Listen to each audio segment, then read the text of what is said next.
সুপ্রিয় দর্শক, আসসালামু আলাইকুম। আপনাদের সবাইকে স্বাগত জানাচ্ছি এখনকার আলোচনায়। আপনাদের সঙ্গে আছি আমি সিরাজুল ইসলাম। দর্শক, অত্যন্ত গুরুত্বপূর্ণ অন্তত 4টি বিষয় নিয়ে আপনাদের সাথে এখন আলোচনায় থাকবো। আশা করি আপনারা শেষ পর্যন্ত সঙ্গে থাকবেন। আলোচনার প্রথমেই থাকছে সোমালিল্যান্ডে ইসরায়েলি সেনা মোতায়েন করেছে। কাকে মোকাবেলার জন্য, কাকে নিয়ন্ত্রণ করার জন্য, কার উপরে নজরদারি করার জন্য, কার বিরুদ্ধে গোয়েন্দাবৃত্তি করার জন্য, কাকে দমন করার জন্য। সোমালিল্যান্ডে সেনা মোতায়েন করে ইসরায়েল কি নতুন কোনো খেলা খেলতে চাইছে মধ্যপ্রাচ্যে?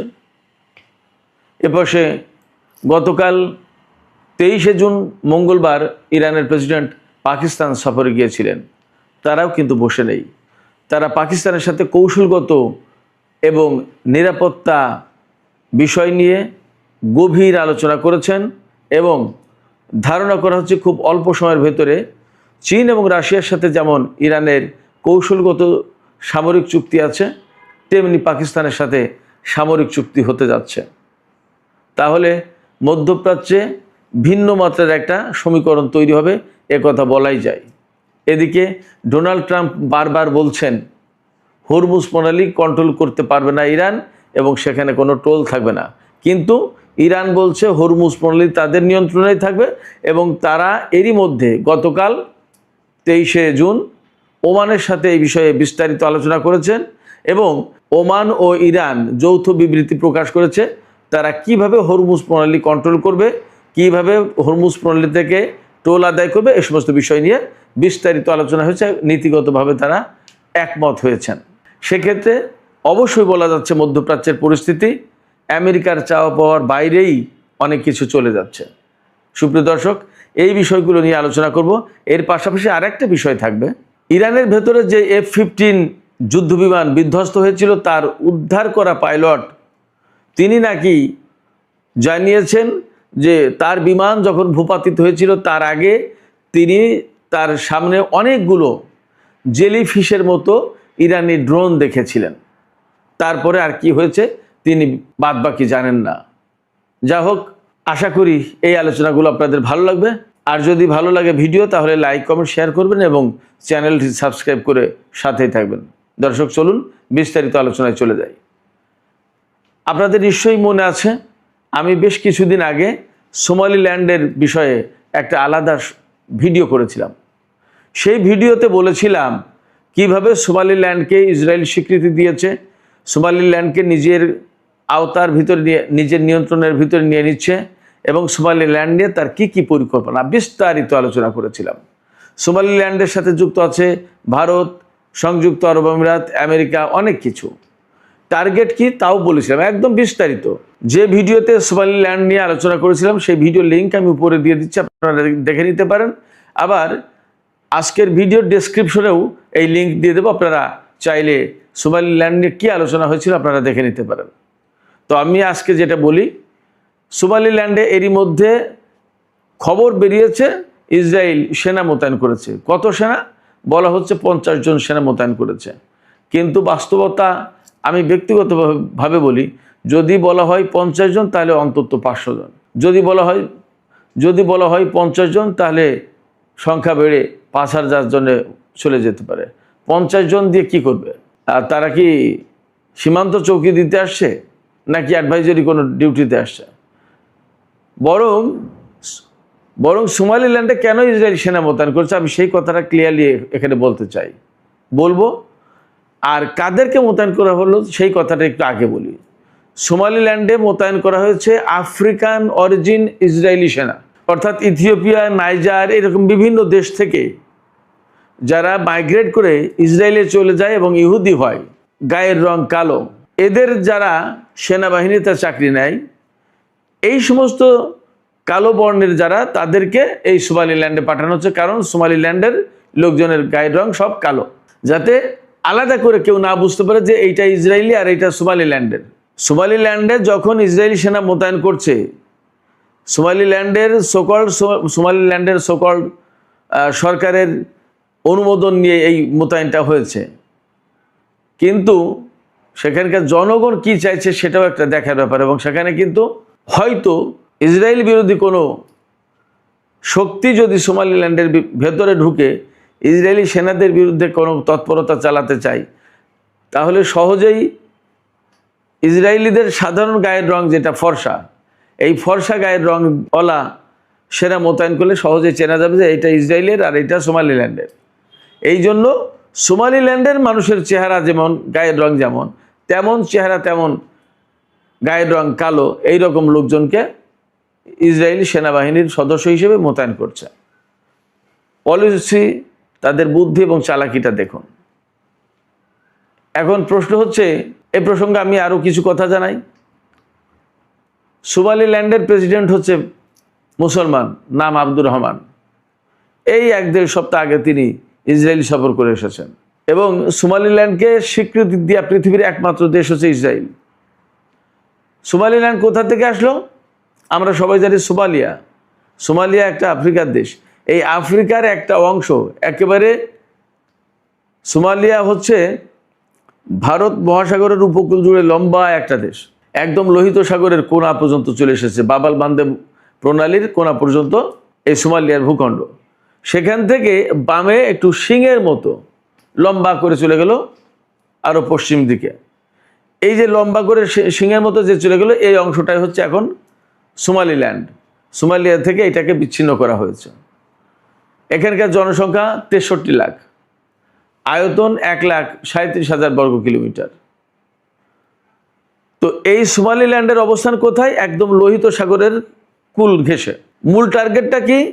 ইসরায়েল কেন তাকে স্বীকৃতি দিচ্ছে এবং অর্থ করি এত এত সুবিধা, তার সাথে এত ঘনিষ্ঠ সম্পর্ক কেন করছে? মূল টার্গেট হচ্ছে ইসরায়েল সেই জর্ডানের ওপাশে মিশরের কাছে অনেক দূর, সেখান থেকে এই বাবাল মান্দেব প্রণালী, ভারত মহাসাগর, ইরান, ইয়েমেন, এই দিকটা কন্ট্রোল করা কঠিন। আপনারা সবাই জানেন গাজা এবং লেবানন যুদ্ধের সময় কিন্তু ইয়েমেনের যোদ্ধারা ইসরায়েলের বিরুদ্ধে ব্যাপকভাবে লড়াই করেছে, অনেক গুরুত্বপূর্ণ ভূমিকা পালন করেছে। সেই ইয়েমেনের বিরুদ্ধে যদি ইসরায়েলকে কার্যকর ব্যবস্থা নিতে হয়, তাহলে এই সোমালিল্যান্ডে যদি তাদের অবস্থান থাকে সহজ। সোমালিল্যান্ডের অপোজিটেই আপনার ইয়েমেন। লোহিত সাগরের দক্ষিণ পাড়ে হচ্ছে সোমালিল্যান্ড, লোহিত সাগরের উত্তর পাড়ে হচ্ছে ইয়েমেন। তো এই বাবাল মান্দেব প্রণালী, ভারত মহাসাগর, লোহিত সাগর, এগুলো খুবই গুরুত্বপূর্ণ মধ্যপ্রাচ্যের যে ভূ রাজনীতি এবং চলমান সংঘাত তাতে।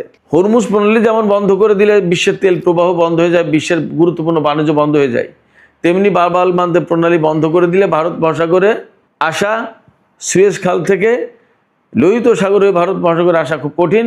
আবার ভারত মহাসাগর থেকে বাবাল মান্দেব প্রণালী হয়ে লোহিত সাগর হয়ে সুয়েজ খাল দিয়ে আটলান্টিক মহাসাগরে যাওয়া কঠিন। তার মানে বাবাল মান্দেব প্রণালী হরমুজ প্রণালীর মতোই আর একটা গুরুত্বপূর্ণ প্রণালী। এই প্রণালীর গুরুত্বপূর্ণ কন্ট্রোল হচ্ছে আপনার ইয়েমেনের হুতিদের হাতে। হরমুজ প্রণালী ইরানের হাতে, বাবাল মান্দেব প্রণালী হুতিদের হাতে, কার্যত দুটো ইরানের কন্ট্রোলে। এই জায়গা থেকে বাবাল মান্দেব প্রণালীকে, লোহিত সাগরকে মুক্ত রাখার জন্য ইসরায়েল সোমালিল্যান্ডে সেনা মোতায়েন করলো। মূল টার্গেট হচ্ছে এটা। এছাড়া ইরানের সাথে যে সংঘর্ষ, সেই সময় কিন্তু সোমালিল্যান্ডের বিমান ঘাঁটি, সেনা ঘাঁটি ব্যবহার করেছে ইসরায়েল। খবরগুলো খুব তখন ফ্ল্যাশ হয়নি, আমি এ প্রসঙ্গেও একটা ভিডিওতে কথা বলেছিলাম। সেই সোমালিল্যান্ডে এখন আনুষ্ঠানিকভাবে বা সরকারিভাবে অনুমোদন নিয়ে সেনা মোতায়েন করছে ইসরায়েল। টার্গেট ইয়েমেনের হুতি এবং ইরান। তার মানে মধ্যপ্রাচ্যে আবার নতুন এবং চূড়ান্ত একটা খেলায় লিপ্ত হতে যাচ্ছে ইসরায়েল। মোটামুটিভাবে তাদের আচার আচরণ, কর্মকাণ্ড, ভাবসাব দেখে মোটামুটি পরিষ্কার বোঝা যাচ্ছে। এই জায়গায় ইরান কি করবে, মধ্যপ্রাচ্যের যে সমস্ত দেশ ইসরায়েল বিরোধী তারা কি করবে, সেটা কিন্তু একটা গুরুত্বপূর্ণ এবং বড় প্রশ্ন। এই প্রেক্ষাপটে আমি গতকাল 23শে জুন মঙ্গলবার ইরানের প্রেসিডেন্ট পাকিস্তান সফর করেছেন, সেই প্রসঙ্গ আলোচনা করি। ইরানের প্রেসিডেন্ট মাসুদ পেজেশকিয়ান পাকিস্তান সফরে গেছেন, গতকাল একদিনের সফর করেছেন এবং তিনি সেখানে কতটা গুরুত্বপূর্ণ অতিথি হিসেবে সম্মান অভ্যর্থনা পেয়েছেন সেটা আমরা গণমাধ্যমের কল্যাণে কম বেশি দেখেছি। এই সফরে গিয়ে তিনি পাকিস্তানের প্রেসিডেন্ট, প্রধানমন্ত্রী থেকে শুরু করে সেনেটের চেয়ারম্যান, জাতীয় সংসদের স্পিকার, পররাষ্ট্রমন্ত্রী সবার সাথে এবং সেনা প্রধানের সাথে আলাদা বৈঠক করেছেন। এবং সেখানে মূলত পাকিস্তানের সাথে ইরানের কৌশলগত এবং নিরাপত্তা বিষয়ক গুরুত্বপূর্ণ আলোচনা হয়েছে। নিরাপত্তা এবং কৌশলগত সম্পর্ক প্রতিষ্ঠার ব্যাপারে আলোচনা হয়েছে। আমি এখানে আবারও বলি, এই আলোচনাটা বেসিক্যালি হয়েছে চীনের সাথে এবং রাশিয়ার সাথে ইরানের যেমন কৌশলগত চুক্তি আছে, সম্পর্ক আছে, এইরকম একটা সম্পর্ক পাকিস্তানের সাথেও হবে ইরানের বর্তমান প্রেক্ষাপটে, সেই রকম একটা আলোচনা এবং তৎপরতা চলছে। এই তৎপরতা কেন? আমরা সবাই জেনেছি ইসরায়েল কিন্তু পাকিস্তানকে টার্গেট করে রেখেছে, আবার তুরস্কের সাথেও কিন্তু তার একটা টানাপোড়েন ইদানিং যাচ্ছে। তুরস্কের ব্যাপারটা বাদ দিলেও পাকিস্তানকে কিন্তু দুই চোখে দেখতে পারে না ইসরায়েল। তারা জানে পাকিস্তান তাদের গুরুত্বপূর্ণ বড় শত্রু। সৌদি আরব, সংযুক্ত আরব আমিরাতকে শত্রু মনে না করলেও পাকিস্তানকে কিন্তু ইসরায়েল শত্রু মনে করে, যেমনটি শত্রু মনে করে ইরানকে। এইরকম একটা জায়গা থেকে যখন ইসরায়েল পাকিস্তান বিরোধী অবস্থান করছে, জোট গঠন করছে ভারত, আমেরিকা, সংযুক্ত আরব আমিরাত এদের সাথে মিলে, তখন ইরান এবং পাকিস্তান কিন্তু একটা জোট হতে যাচ্ছে এবং মূল টার্গেট ইসরায়েল।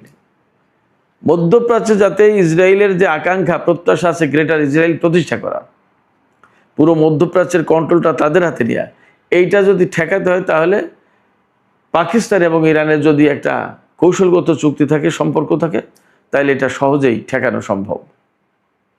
এই জায়গা থেকে পাকিস্তান এবং ইরান কিন্তু আলোচনা করছে বলে আমরা আশা করতে পারি, ধারণা করতে পারি। এই জায়গায় কাতারের সাথে, সৌদি আরবের সাথে পাকিস্তান এবং ইরানের সম্পর্কটা কীরকম হবে সেটা একটা গুরুত্বপূর্ণ ব্যাপার। আমার বিশ্বাস যা পরিস্থিতি, যেভাবে যা তৎপরতা চলছে, তাতে খুব দ্রুতই আঞ্চলিক একটা আলাদা জোট গঠন করবে। ইসরায়েল যতই মধ্যপ্রাচ্যে তার পরিকল্পনা বাস্তবায়ন করার চেষ্টা করুক, এই জোট সেটা ঠেকিয়ে দেওয়ার চেষ্টা করবে, আমার কাছে তাই মনে হচ্ছে। এদিকে মার্কিন প্রেসিডেন্ট ডোনাল্ড ট্রাম্প বারবার যে কথা বলছে তা নিয়ে কিন্তু বিরাট একটা অনিশ্চয়তা দেখা দিয়েছে। সেই অনিশ্চয়তাটা কি? আমেরিকা এবং ইরানের ভেতর যে সমঝোতা হয়েছে, সেই সমঝোতা বাস্তবায়ন করা যাবে কিনা, এই সমঝোতা বাস্তবায়নের ভিত্তিতে ইরানের সাথে আমেরিকার চূড়ান্ত চুক্তি হবে কিনা। মার্কিন প্রেসিডেন্ট ডোনাল্ড ট্রাম্প দুটো ব্যাপারে ভিন্ন কথা বলছেন। ইরান যা বলছেন তার সাথে মিলছে না। ডোনাল্ড ট্রাম্প বলছেন যে ইরানের পরমাণু কর্মসূচি পরিদর্শন করার জন্য ইরান আন্তর্জাতিক পর্যবেক্ষকদের ইরানে ঢুকতে দেওয়ার ব্যাপারে রাজি হয়েছে। ইরান বলছে এই নিয়ে কোনো আলোচনাই হয়নি। এটা গেল একটা দিক। আরেকটা দিক হচ্ছে হরমুজ প্রণালী। ইরান বলছে যে এই 60 দিন পরে ইরান কন্ট্রোল করবে এবং সেখান থেকে একটা ফি নেবে। আমেরিকা বলছে কোনো ফি থাকবে না, যদি টোল নিতে হয় তাহলে আমেরিকা নেবে। যাই হোক, তো অথচ গতকাল ইরানের প্রতিনিধি দল, স্পিকার বাকের কলিবাব এবং পররাষ্ট্রমন্ত্রী আব্বাস আরাকচি সহ বেশ কিছু কর্মকর্তা, ইরানি কর্মকর্তা ওমান সফর করেছেন এবং ওমানের সুলতানের সাথে, ওমানের পররাষ্ট্রমন্ত্রীর সাথে তাদের বৈঠক হয়েছে। বৈঠকের পর যৌথ বিবৃতি দেওয়া হয়েছে। বিবৃতিতে এই হরমুজ প্রণালী কীভাবে কন্ট্রোল করবে, কীভাবে কী করা হবে না হবে, এই সম্পর্কে বেশ কিছু বিষয়, তথ্য তুলে ধরা হয়েছে যৌথ বিবৃতিতে, সংবাদ সম্মেলনে। সেখানে বলা হয়েছে যে ইরান এবং ওমান এই হরমুজ প্রণালী কন্ট্রোল করবে। এই কন্ট্রোল করার ক্ষেত্রে কি কি করবে এই ব্যাপারে তাদের ভিতরে আলোচনা হয়েছে এবং তারা একমত হয়েছে অনেক কিছুতে। কেমন? তাহলে ডোনাল্ড ট্রাম্প বলছে যে এটা কন্ট্রোল ইরানে থাকবে না, একদম আগের মতো মুক্ত থাকবে, আর ইরান ওমান বলছে যে না, তারা কন্ট্রোল করবে। তাহলে তো দুই পক্ষের কথা দুই রকম হলো। আসলে বাস্তবতা কি এবং এই ঘটনায় কি দুই পক্ষের ভেতরে আবার ফাটল ধরবে এবং চুক্তি এবং সমঝোতা কি ভেঙে যাবে, এই প্রশ্ন কিন্তু আসছে। সুপ্রিয় দর্শক, শেষ পর্যায়ে একটা গুরুত্বপূর্ণ বিষয় নিয়ে আলোচনা করি, বেশ ইন্টারেস্টিং বটে। আমরা সবাই জানি এই যে গত 40 দিনে যে যুদ্ধটা হয়ে গেল, এই যুদ্ধের সময় ইরানের ভেতরে, ইরানের খুজেস্তান প্রদেশে একটা মার্কিন F-15 যুদ্ধ বিমান বিধ্বস্ত হয়েছিল। এই যুদ্ধ বিমানের পাইলটকে উদ্ধারের নামে অনেক ঘটনা ঘটেছে। ওই যুদ্ধ বিমানে একজন পাইলট এবং একজন গানম্যান ছিল। গানম্যান মানে ওয়েপন অফিসার। তো পাইলটকে উদ্ধার করা হয়েছে বলছে, আমেরিকা দাবি করছে, আসলে তাকে কোনোদিন এই পর্যন্ত দেখায়নি, কোনো কিছু না। এখন খবর এসেছে যে সেই পাইলট নাকি বলেছেন যে বিমান বিধ্বস্ত হওয়ার আগে তিনি জেলিফিশের মতো ড্রোন দেখেছিলেন। ইরান যে ড্রোন পাঠিয়েছে সেই ড্রোন জেলিফিশের মতো এরকম করতে করতে করতে করতে আসে। সেই ড্রোন পাইলট বলছেন যে একটা বড় ড্রোন দেখছি, তার সাথে তার নিচে অনেকগুলো ড্রোন, ছোট ছোট ড্রোন ঝুলেছিল এবং পায়ের মধ্যে দেখা যাচ্ছিল, মনে হচ্ছিল জেলি ফিশের পা। যাই হোক, এই ঘটনায় মার্কিন গোয়েন্দারা অবাক হয়ে যাচ্ছেন, বিস্মিত হচ্ছেন। তারা বলছেন যে জেলি ফিশের মতো ড্রোন কিভাবে সম্ভব, এটা কি দেখলো আমাদের এই পাইলট? নাকি তিনি যুদ্ধ পরিস্থিতিতে বিপদে পড়ে আসলে উল্টাপাল্টা কিছু দেখেছে, ভুল বলছে? এখন একটা কল্পিত কোনো চিত্র, ছবি তিনি বর্ণনা করছেন কিনা। আবার গোয়েন্দারা বলছেন এটাও যে এই রকম যদি কোনো ড্রোনের কথা থেকে থাকে, তাহলে আমাদের কাছে তো এইরকম কোনো খবর নেই। ইরানের হাতে কি কি ড্রোন আছে এর খোঁজ খবর তো আমাদের কম বেশি সব আছে, কিন্তু এই রকম নতুন কোনো ড্রোনের খবর তো আমাদের কাছে নেই, তথ্য নেই। তাহলে কি ইরান নতুন কোনো প্রযুক্তি ওই সময় টেস্ট করলো? এই প্রশ্ন আসছে। আসলে কি হয়েছে হয়তো আরও কিছুদিন পরে জানা যাবে। হয়তো ইরানের পক্ষ থেকে এ নিয়ে কোনো বক্তব্য দেওয়া হবে, অথবা ওই পাইলট অথবা আমেরিকার গোয়েন্দারা আরও কিছু বলবেন। আমরা সে পর্যন্ত অপেক্ষা করি। তবে একথা ঠিক যে ড্রোন শিল্পে পৃথিবীতে ইরান যে কতটা এগিয়েছে তা আমরা কম বেশি বুঝতে পারছি। সেক্ষেত্রে ইরানের ড্রোন শিল্প আমেরিকার জন্য, ইসরায়েলের জন্য একটা বড় আতঙ্কের কারণ হয়ে উঠেছে, তাতে কোনো সন্দেহ নেই। আর যদি এই সত্যি সত্যি জেলিফিশের মতো কোনো ড্রোনের অস্তিত্ব থেকে থাকে ইরানের সামরিক ভাণ্ডারে, তাহলে তা ইরানকে যেমন শক্তিশালী করবে, তেমনি তার শত্রুপক্ষকে ভীষণ আতঙ্কগ্রস্ত করে তুলবে, এটাও ঠিক। সুপ্রিয় দর্শক, এখনকার আলোচনা শেষ করতে চাই এখানেই। যাওয়ার আগে আমি আপনাদের কাছে প্রশ্ন করতে চাই সোমালিল্যান্ড সম্পর্কে। এই যে একটা মুসলিম ভূখণ্ড, সেখানে ইসরায়েলি সেনা মোতায়েন করলো এবং মূলত ইয়েমেন আর ইরানের মতো দেশকে তারা ইয়েমেন আর ইরানের মতো দেশকে তারা মোকাবেলা করতে চায়। এই মুসলিম ভূখণ্ড ব্যবহার করে ইসরায়েল যে তৎপরতা চালাচ্ছে, আপনারা বিষয়টিকে কিভাবে দেখছেন? আপনাদের মতামত কমেন্টে জানাতে পারেন। দর্শক, এখনকার আলোচনা এখানেই শেষ করছি। আপনারা সবাই ভালো থাকুন। আল্লাহ হাফেজ।